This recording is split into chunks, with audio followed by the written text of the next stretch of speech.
6월 22일 월요일 새벽 우리에게 주시는 하나님의 말씀은 예레미야 4장 1절에서부터 10절까지 말씀입니다.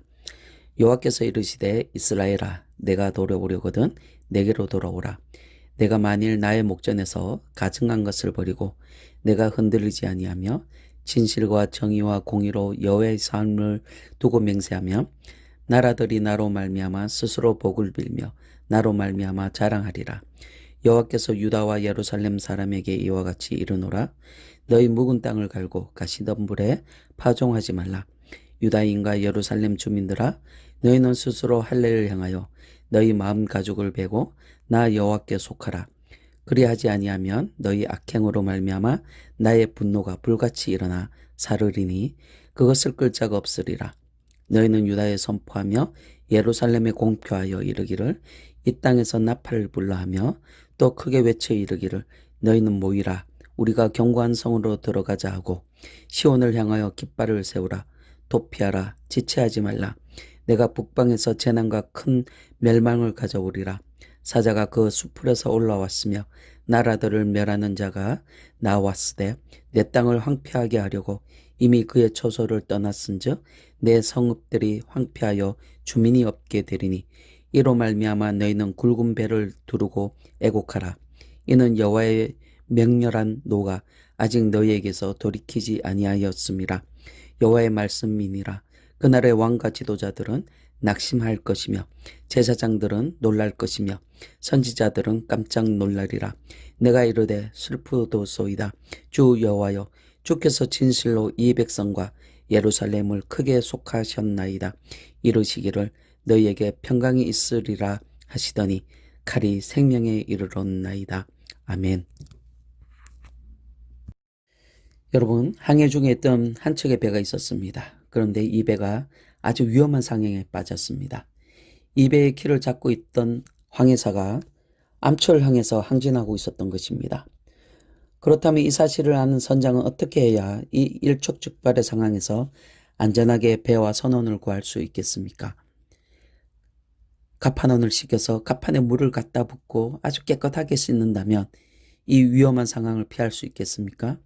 아니면 배에 실려 있는 짐들을 모두 다 바다에 내다 버리면 배가 안전하게 됩니까? 그렇게 해서는 안 됩니다. 이 배가 위험에 빠져나오려면 속히 배의 진로를 바꿔야 합니다. 선장은 키를 잡은 항해사에게 명령하여 암초를 향해 항진하는 배의 방향을 바꿔야 합니다. 여러분, 회개가 이와 같습니다. 회개는 돌이키는 것입니다. 회개는 죄의 자리에서 속히 벗어나는 것입니다. 죄를 향하여 돌진하는 인생의 항로를 속히 하나님을 향하여 그 방향을 바꾸는 것이 바로 회개입니다. 회개가 그만큼 중요합니다. 우리 그리스도인에게 있어서 회개는 너무나 중요합니다. 오늘 말씀을 통하여 진정한 회개에 대하여 우리가 함께 알아보고자 합니다.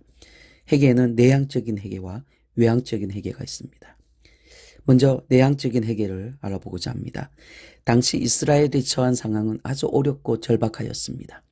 이스라엘은 안팎의 여러 문제에 직면하고 있어서 지금까지 취해오던 노선을 완전히 변경시켜 다른 방도를 나름대로 지금 모색하고 있었습니다.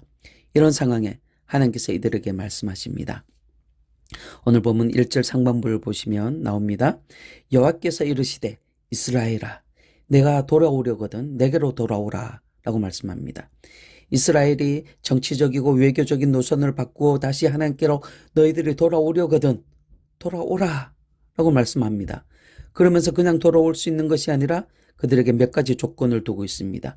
이 조건을 보면 내향적인 회개가 무엇인지를 알 수 있습니다. 그 첫 번째 조건이 1절 중반부에 나옵니다. 내가 만일 나의 목전에서 가증한 것을 버리고 내가 흔들리지 아니하며 라고 말씀합니다. 이를 원어로 지극해 보면 만일 내가 내 목전에서 가증한 것을 버리고 마음이 요동치 않는다며 이라는 말씀입니다. 가증한 것을 모두 다 버리고 그 버린 것에 대하여 마음이 요동치 않는다라면 여기서 가증한 것은 불결한 의복이나 우상에게 바쳤던 음식들, 이방인들이 섬기는 그들의 우상들, 그리고 우상을 섬기는 사람 또 여기에 해당합니다.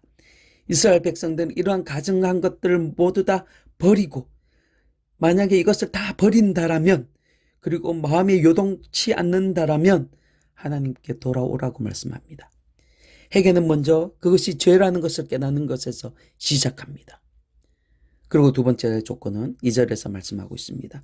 진실과 정의와 공의로 여호와의 삶을 두고 맹세하면 이라는 조건을 두고 있습니다. 여기서 여호와의 삶을 두고 맹세하면 이라는 말은 아주 강력한 맹세를 의미하고 있습니다.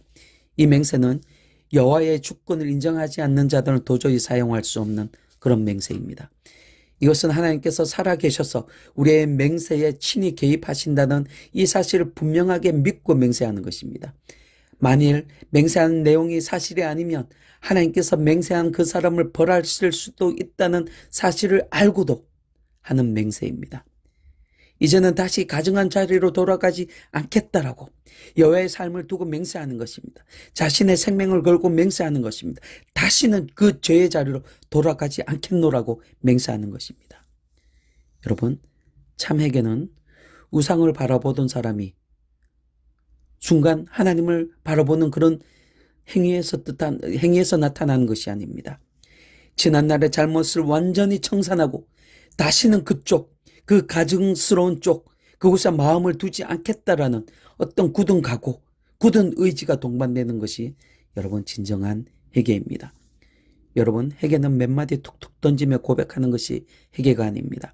진정한 회개는 여호와의 삶을 두고 굳은 심정으로 맹세하듯이 고백하는 것입니다. 이제는 절대로 그 죄를 짓지 않겠다라는 그런 마음으로 자신의 옷을 다 찢어버리는 그런 심정으로 회개하는 것입니다. 그리고 두 번째로 외향적인 회개가 있습니다. 여러분, 진정한 회개는 말의 고백으로 끝나는 것이 아니라 자신의 어떤 변화된 행동과 마음이 동반되어야 합니다. 3절과 4절 말씀을 보시길 바랍니다. 여호와께서 유다와 예루살렘 사람에게 이와 같이 이르노라. 너희 묵은 땅을 갈고 가시덤불에 파종하지 말라. 유다인과 예루살렘 주민들아, 너희는 스스로 할례를 행하여 너희 마음의 가죽을 베고 나 여호와께 속하라 라고 말씀합니다. 3절과 4절 본문에서 변화된 행동과 마음에 대하여 세 가지를 말씀하고 있습니다. 먼저 밭을 갈라. 그리고 가시덤불에 파종하지 말라. 그리고 마지막으로 할례를 행하라 라고 말씀합니다. 먼저 밭을 갈라 라고 말씀합니다. 여러분, 농부가 곡식을 파종하려면 먼저 가시덤불과 잡초들을 제거해야 합니다. 그런 후 묵은 땅을 갈아엎어야 합니다. 이와 같이 회개는 죄로 둔해진 마음, 바로 묵은 땅을 갈아엎어야 합니다. 자신의 삶에서 가시덤불, 바로 가증스러운 것을 제거해야 합니다. 이것은 하나님께로 나아가는데 방해되는 모든 올무와 걸림돌을 제거해야 한다는 것입니다. 내 마음과 삶의 행위에서 하나님보다 더 우선되는 그런 우상들을 모두 제거해야 합니다. 죄된 마음을 완전히 갈아엎는 것이 여러분 회개입니다. 그리고 두 번째로 가시덤불에 파종하지 말라. 이 말은 앞에서 말씀드렸던 가라, 갈라라는 말과 같은 의미입니다. 가시덤불에 파종하는 것은 쓸데없는 짓을 하는 것입니다. 가시덤불로 인하여 파종된 씨앗은 더 이상 자라지 못합니다. 자기 안에 여전히 죄의 습성이 남아있고 하나님보다 세상이 더 좋고 사람이 더 좋은 그런 사람들에게 하나님의 말씀은 전혀 소용이 없습니다. 하나님의 말씀은 그들에게 소기의 경일기와 같습니다. 하나님의 말씀이 전혀 그들에게 생명이 되지 못합니다.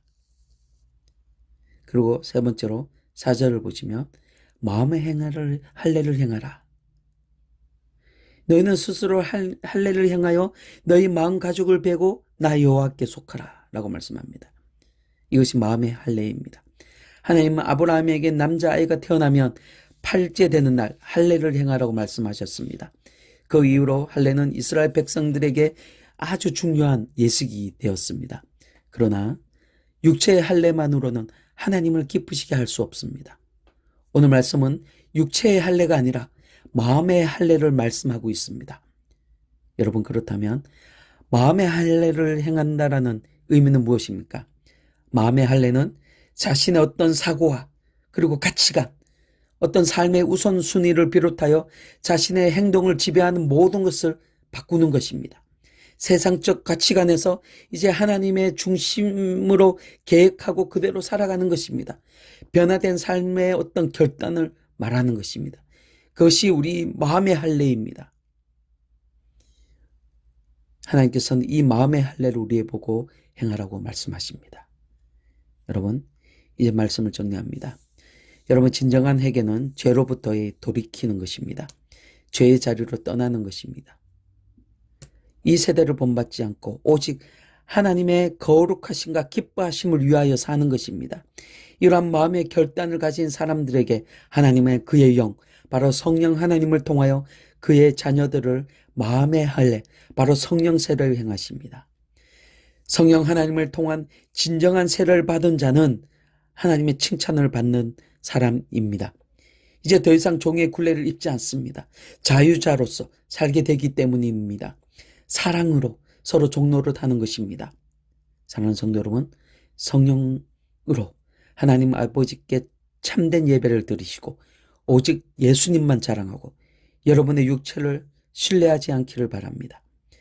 그리스도의 자유로 참된 자유자로 살아가는 우리 성도님들이 다 되시기를 주님의 이름으로 축원드립니다. 아멘.